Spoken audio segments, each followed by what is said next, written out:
I know on YouTube people use a lot of hyperbole and superlatives, but I really do mean this when I say that Beyond Utopia should really come with a warning bumper that says, please advise, if you suffer from high blood pressure, please do not watch this film. Because I've never watched any film, fiction, non-fiction, documentary, narrative, whatever, that has been so effective in putting me on the edge of my seat and getting my blood pressure up, because this film was so stressful to watch, but in the best and most important way possible. So without further ado, let's talk about Beyond Utopia. That was alright, wasn't it? So I've got some little notes here because I wrote this little paragraph to push this documentary for shortlisting for a local film festival that happens near me. So I'll just read that because I think it's a pretty good description. So, Beyond Utopia adopts a first-person perspective using night vision cameras to film an anxiety-inducing journey of a multi-generational family illegally travelling through China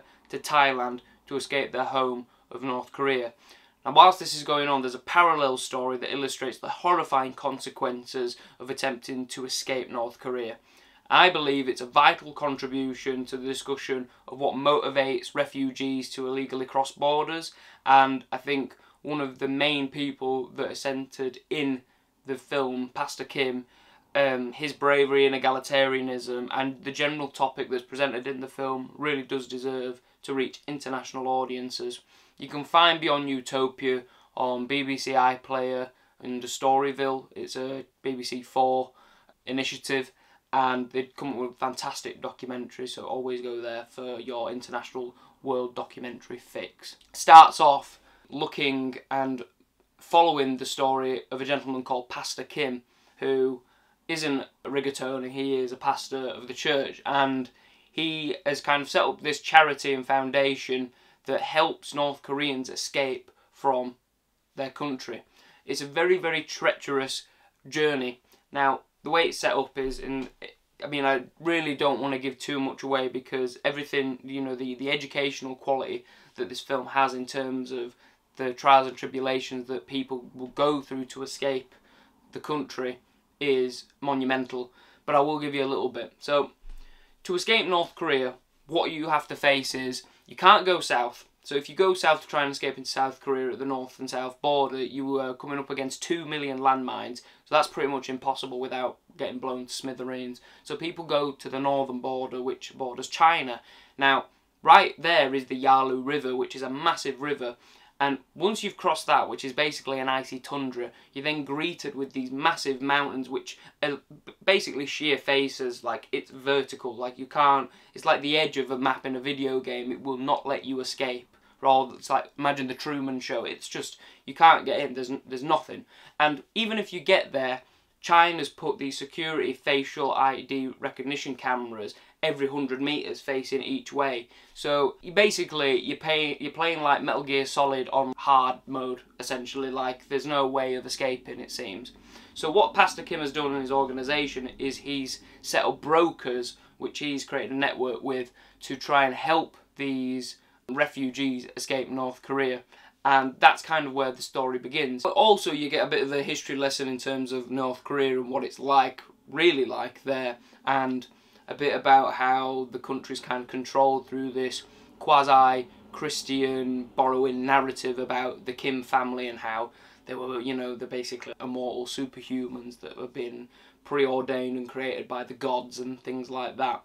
So you do get that, but you also get this harrowing footage that has been shot firsthand about what it's really like in North Korea, and it does a great job of illustrating how desperate and awful a place it is to live, and how far the regime will push people and hurt people to control them.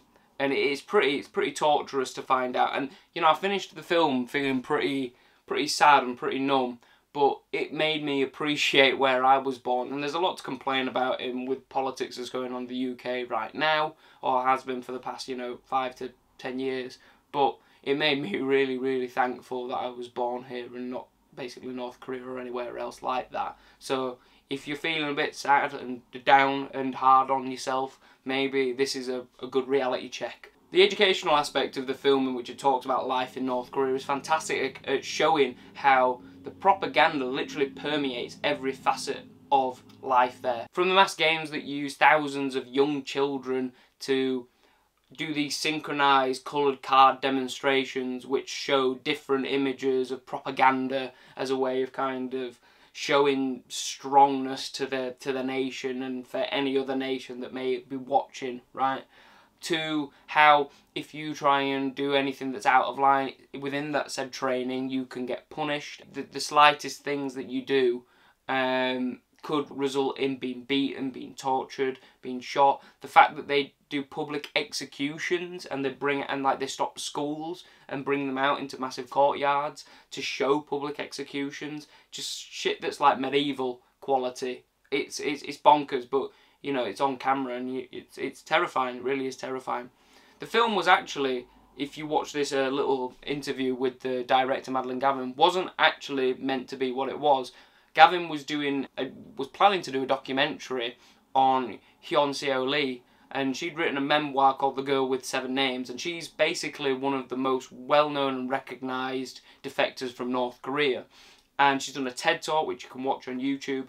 And so what she wanted to do was she wanted to document her life, essentially, as being the most well-known and therefore vulnerable North Korean defector. And after watching this documentary, I'm now kind of interested and excited and fingers crossed hoping that this documentary does come out, or at the very least I'm going to have a look at this book, because you've got this really interesting plot, if you can call it that, of what happens when someone's so recognisable and so famous for escaping one of the most dangerous regimes in the world. It sounds amazing. But anyway, Gavin started there, and after doing months and months of research on North Korea, in which he found that actually there's not a lot out there on the internet that you can find. She actually had to employ VPNs to kind of search for information in different languages so she could get more samples and data. So what in the end happened was Hyun Seo decided to show Gavin Pastor Kim, who is the guy that gets people out of North Korea. And after months of kind of chatting and befriending each other, because he's very secretive about his network and what he does, they decided that they'd do a documentary. And the documentary that we see is actually what they filmed. And they were the first two people, the family and the mother trying to get the son out, were the first two people that were coming out of North Korea at that time. So it's a very, very serendipitous film in the way that it happened, and I think that makes it even more of a kind of a miracle that it worked out this way. Now I'm going to quote Peter Bradshaw's review in The Guardian, because part of me disagrees with one of his assessments of the film after watching this interview with Madeline Gavin. He says that the film could have done with a few more specifics. How much money, for example, do traffickers who get the defectors out earn? Where does the money come from? Is it raised by defectors' friends and relatives, and so on and so forth? But the thing is that when you've watched this interview with Gavin, she makes it very clear how Pastor Kim wants to keep most of the information under wraps, because it could annoy the brokers, it could upset them, and if it upsets the brokers, you ain't getting people out of North Korea. So I totally understand people's interest. I mean, I'd be interested to know how it happens, but you know, there are interviews with Pastor Kim and Madeline Gavin where they do kind of say, like, they raise money through a charity. So Pastor Kim raises the money that gets these North Korean defectors out through a charity that he has created, and it's just based on donations. Usually it's Christian groups that donate money, but he said that oftentimes they can even turn around and go, oh, we'd rather put the money towards fixing a church. And I just think how sad that is. They would rather fix a building rather than, you know, get people out of the country and save their lives. And I think something that is really sad about the film is, and she talks about, is that the family basically were going to be put into exile. It's something that the North Koreans do. If you've done something wrong, or you've committed a crime of some sort, or you're not loyal to the regime, they put you in this Siberian-like, basically, quarter, which is a mountain range where nothing lives, nothing grows. So you being sent into exile is a way that basically it's a death sentence. So the reason that the multi-generational family are trying to escape North Korea is because they had a son and daughter that had defected North Korea, and the regime had put in this new law that basically said that anyone that had defected in the last 3 years, their families put on this hit list in which they will be sent into exile. It's quite 1984, this law and what they do there in Sow in Fear. So there was a national holiday, and what they decided was they needed to go see the dead, which was on the outskirts of like North Korea, near like a forest. And so they didn't say anything to the kids, but they said, we're going to go pick mushrooms. So they went in, and then they crossed the river to leave, and they left as 5 of them. And it should be noted that there was a mother and a father, a grandmother of 8 years old, and 2 young kids that were both probably under the age of 10, and they escaped together. And in this interview that Gavin gives, she says that the only reason that they survived that trip is because when they were leaving and they were starving, they bumped into this farmer who took pity on them because they had the 2 young kids. Had they not had those kids, they probably wouldn't have survived. And yeah, it's really tragic and harrowing. Just watch the film to see what happens, and just see what these people have to go through, and see the bravery and the courage and the egalitarianism of Pastor Kim, because it's completely, it's really sad, but it kind of almost gives you hope for humanity as well, seeing how much he sacrificed as an individual to get these people out. Over 10 years he's got 1,000 people out of North Korea, and it's just really inspiring. So if that's not, I don't know, enough for you to watch it, I don't know what is. A lot of the drama and the tension comes from the first-person night vision camera perspective that the brokers use to document the multi-generational family's escape from North Korea. It puts you right in the seat of the action, and it's so tense. Like, it made me feel pretty sick actually watching, because you're right there with them, and the stakes are so high. Because once you get out of North Korea and you're in China, the race isn't over to get out, because any country that they go in to get to Thailand is a communist country.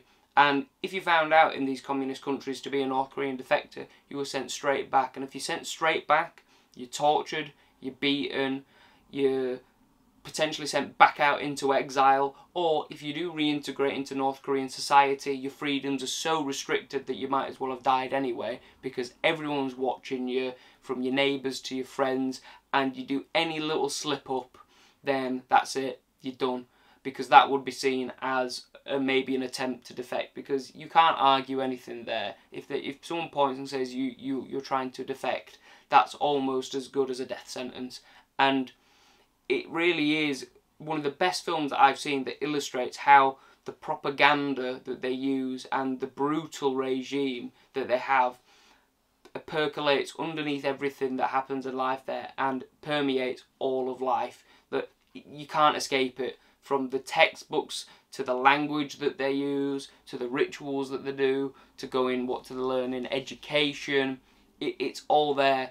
And it does this. There's a really good point which they make, and I won't spoil it, how it comes about. That just demonstrates how effectively brainwashed these people are, and you're there, and you feel terrible, because you're like, no, just kind of like wake up, but you can't blame them at the same time, because the film so deftly illustrates how all-consuming the propaganda is, that you can't help but go, yeah, I would be the same. I wouldn't want to believe this, because all my life I've been told that if I don't abide by the party line, then I'm dead. So, look, it's not a cheery one by all means, but it will leave you feeling smarter. It will make you more happy and glad that you're born where you're born, if you're born in a free society like in the UK or America or wherever else where there's democracy. It will make you feel and appreciate that there are people out there that do so much to risk their own lives to help others. And it's a fantastic film, and I hope that Manlin Gavin keeps making films like these, and even does that other documentary which I mentioned, which is Hyun Seo Lee's Girl with the Seven Names, because for me, documentaries become almost part of like a reading list, like a way of understanding one topic. And Beyond Utopia, for me, is an essential kind of piece of work for understanding North Korea.